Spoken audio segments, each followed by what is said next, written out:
Friday 2029 और Friday night Muharram 2036 को asteroid क्या दुनिया से टकराएंगे? क्या जो आप सल्लल्लाहु अलैहि वसल्लम ने क़यामत के बारे में बताया था वो यही दिन होगा?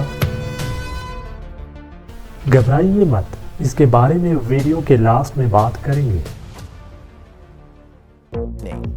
Comet C 2023, once in a 80,000 years event, a comet, the Shushan comet that hasn't been seen in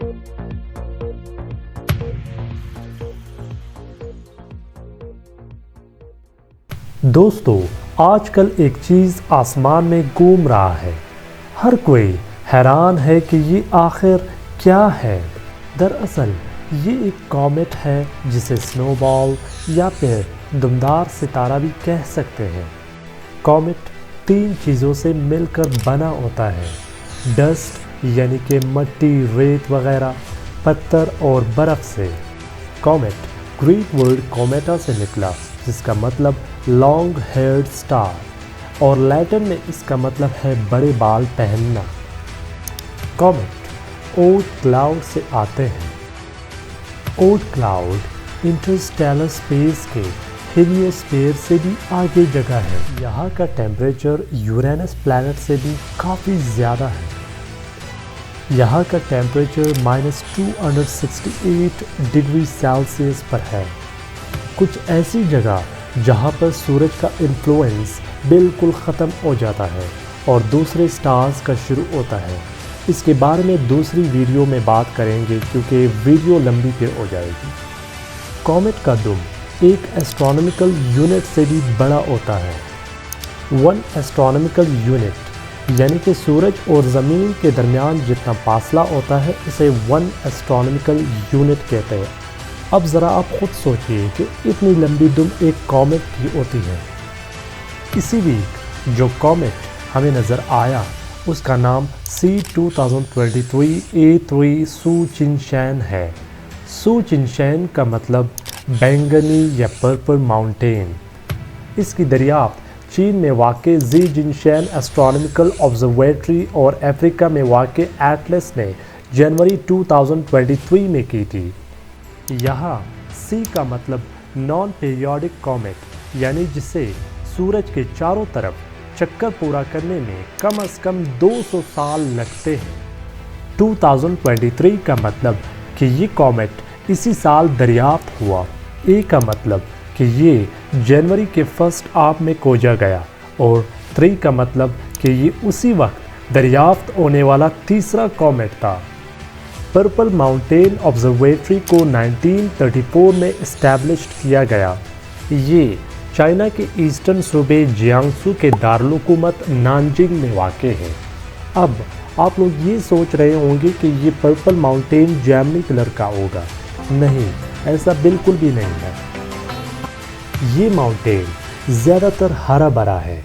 जब ग्रीन और ब्लू कलर स्कैटर्ड होते हैं यानी कि बिखर जाते हैं तब सनराइज़ या सनसेट के वक्त आपकी आंखों पर ज़्यादा रेड लाइट जो पड़ती है उसकी वजह से यहाँ पर सारा नज़ारा पर्पल कलर का हो जाता है। इस कॉमेट का दुम 18 मिलियन माइल्स तक लंबा था। यहाँ से तो हमें बज़ाहिर छोटा नज़र आता है। अर्थ और वेनस के दरमियान 25 मिलियन माइल्स तक का फासला है। अब आप लोग खुद अंदाज़ा लगाएं कि ये कॉमेट के पीछे जो आग लगी थी वो 18 मिलियन माइल्स यानी कि अर्थ और वेनस के दरमियान फासले से सिर्फ 7 मिलियन माइल्स तक छोटी थी। यहाँ पर सवाल ये बनता है कि इस कॉमेट के पीछे आग क्यों लगती है। दरअसल कॉमेट तो बना होता है बर्फ़ का और ये जब सूरज के करीब आता है तो ये आहिस्ता आहिस्ता पिघलता है और इसके डस्ट पार्टिकल जो है वो आग पकड़ लेती है। दुनिया में सबसे तेज़ चीज़ तो लाइट है, लेकिन कॉमेट की भी इतनी ज़्यादा स्पीड है कि मैं आपको ये बताऊं कि 70 किलोमीटर पर सेकंड तक इसकी स्पीड होती है। लेकिन ये फिर भी ओट क्लाउड से सूरज की तरफ जाकर फिर वापस मुड़कर अपनी जगह पर पहुंचना इतना टाइम लेता है। इतनी स्पीड के साथ भी ये 200 साल ले लेता है। नासा ने 5 सितंबर 1977 को वॉयेजर 1 सोलर सिस्टम में भेजा, जिसकी स्पीड इंसान के द्वारा बनाए गए में सबसे हाई स्पीड है। ये 17 किलोमीटर पर सेकंड रफ्तार रखता है। 47 साल बाद ये अब हेलियोस्फीयर तक पहुंचा है, जहां पर कॉमेट्स होते हैं। इसलिए इन कॉमेट्स की प्रिडिक्शन करना साइंसदानों के लिए बहुत ही मुश्किल काम, क्योंकि इनकी स्पीड बहुत ही हाई होती है। साइंसदान हमें बताते हैं कि ये कॉमेट्स किन कॉन्स्टलेशंस में चलते हैं। आसमान में सितारों के मुख्तलिफ शक्लों को कॉन्स्टलेशंस कहते हैं। आसान अल्फाज में अगर मैं समझाऊँ, आप लोगों ने अक्सर अपने बड़ों से सुना होगा 7 सितारे जो सर्कल में होते हैं उसे 7 सिस्टर्स यानी कि 7 बहनें कहा जाता है, जिसे रात के वक्त आसमान में पाकिस्तान और इंडिया में हर कोई देख सकता है। साइंटिस्ट भी इन 7 सितारों को 7 सिस्टर्स से तशबीह देते हैं, जिनका दूसरा नाम प्लाइडीज स्टार क्लस्टर है।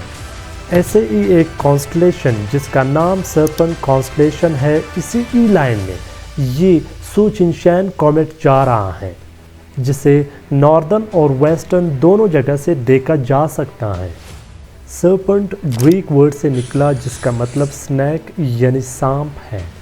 ये वाहिद कॉन्स्टलेशन है जो टूटा हुआ है, लेकिन फिर भी हम इसे एक समझते हैं, जिसे विंटर सीज़न में साउदर्न में देखा जा सकता है और समर के सीज़न में नॉर्दर्न यानी कि इस साइड, एशियन साइड।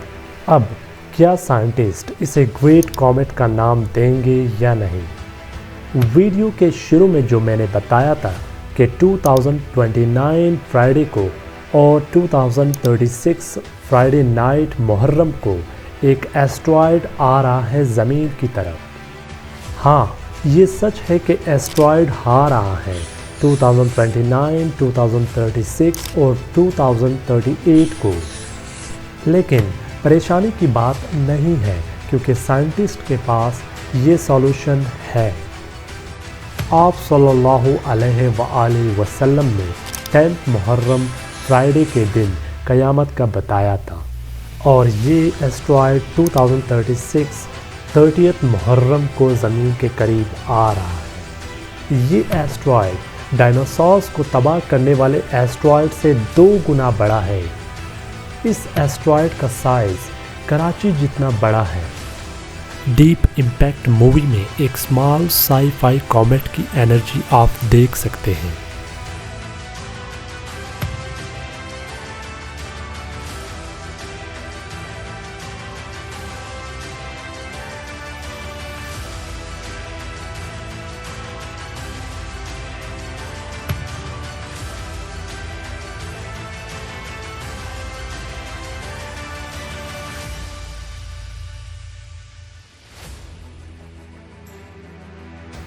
वीडियो अच्छी लगी तो शेयर कीजिए, और ऐसी इंफॉर्मेटिव वीडियोस के लिए सब्सक्राइब एंड फॉलो करना ना भूलें।